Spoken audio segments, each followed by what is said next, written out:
You ever wonder what your phone actually sees when you snap a photo? I mean, it's not trees or faces or your dog. Today, we're going to pull back the curtain on this hidden world of numbers and algorithms that lets a computer make sense of a picture.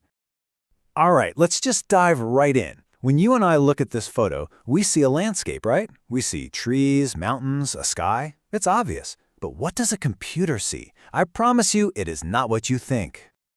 It sees this, a giant grid of numbers. Yep, to a computer, every single image, from a masterpiece painting to a goofy meme, is just a massive spreadsheet full of data. And really, understanding this one core idea is the key to everything else we're going to talk about.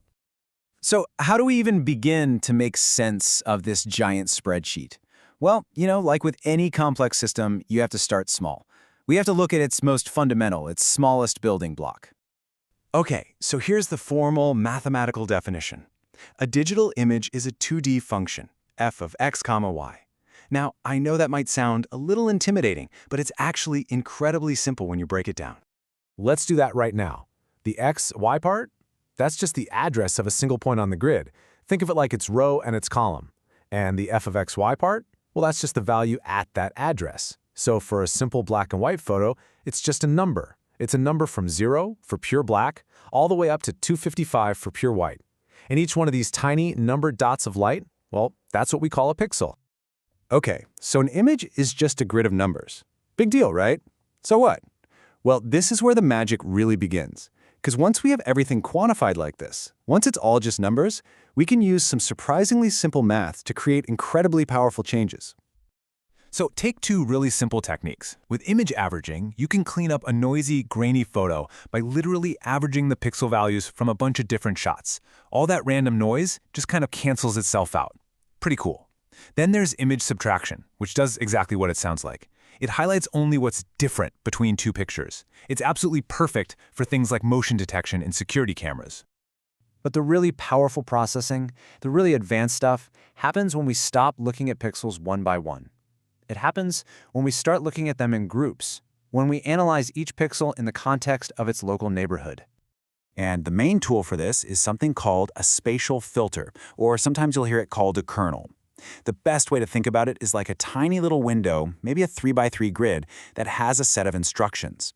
And this little grid just slides across the entire image, one pixel neighborhood at a time, applying its instructions as it goes.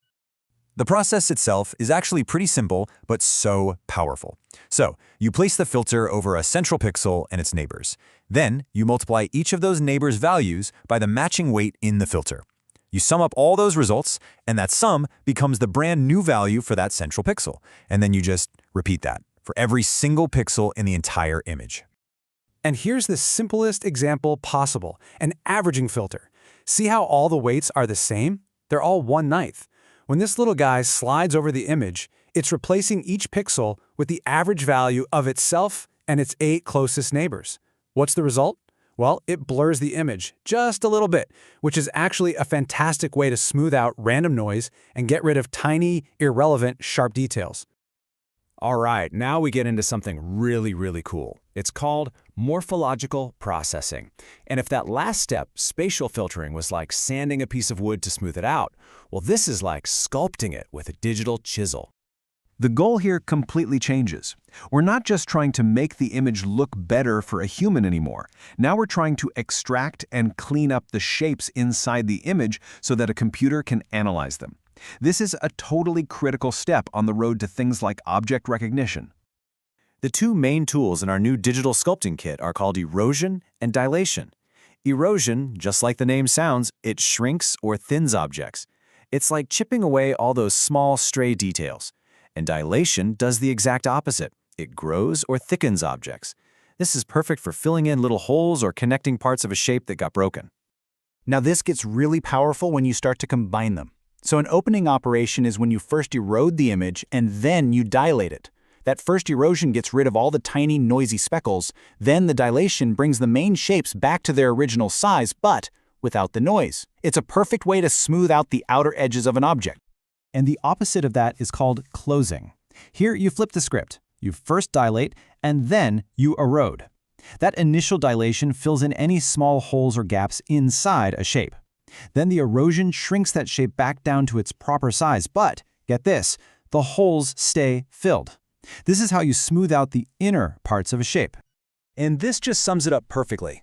By using these operations together, an opening to remove the noise and a closing to fill the gaps, you can take a really messy, imperfect image and pull out a clean, well-defined shape that's finally ready for a computer to analyze. So let's just zoom back out for a second and look at the big picture. We've gone on quite a journey here, haven't we? All the way from a single number to some pretty complex digital sculpting. We started with that basic idea of a pixel, remember? Just a number on a grid. Then we used some simple math to clean things up. Then we started looking at whole pixel neighborhoods with filters to smooth out details. And finally, we used that morphological sculpting to pull out clean, analyzable shapes. And you might be asking, why does any of this matter? Well, because these fundamental steps, these simple mathematical operations on grids of numbers, they are the absolute bedrock of everything. I'm talking about from the portrait mode filter on your phone all the way to the advanced computer vision that powers self-driving cars. It all starts right here.